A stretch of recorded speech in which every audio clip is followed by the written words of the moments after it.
14-vuotiaana tuli perustettua yritys ja alussa kuvattiin häitä ja muita tapahtumia ja vieläkin muistan kaikki Lahden kirkkojen pistorasiat, mistä ne löytyy. Yrityksen perustaminen 90-luvulla ei ollut ihan niin helppoa kuin nykyään, kun Googlesta löytyy kaikki tiedot, vaan joudun ihan fyysisesti käymään 5 kappaletta virastoja läpi ja kysymään, voinko laittaa näin nuorena yritystä pystyyn. Ja sitten menin elinkeinotoimistoon ja sanoivat, että eivät tiedä, voiko 14-vuotiaana pistää yrityksen pystyyn. Pyysivät viikon päästä palaamaan, kun varmistavat lakimiehiltä. Tuli viikon päästä takaisin ja 7.8.1991 oli toiminimi Pikkis-Film minulla sitten toiminnassa. Yrityksen toimialana on mainosvalokuvaukset, TV-mainokset, yritysvideot ja kaikki audiovisuaalinen toiminta.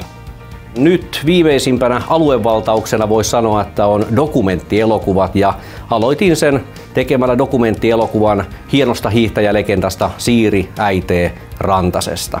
Ja tällä hetkellä työstössä on dokumenttielokuva Ukrainan sodasta.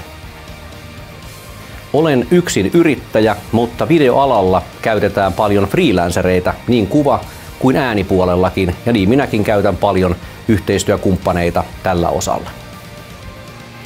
Yritän aina kertoa nuorille myös yrittäjyyden ihanuudesta ja meillä on aina yksi työharjoittelija kerrallaan täällä ja myöskin tyttäreni laittoi 10-vuotiaana Suomen nuorimpana yrittäjänä oman yrityksensä pystyyn ja siinä on periytynyt nyt sitten jo 6 vuodeksi ainakin yrittäjyyttä eteenpäin.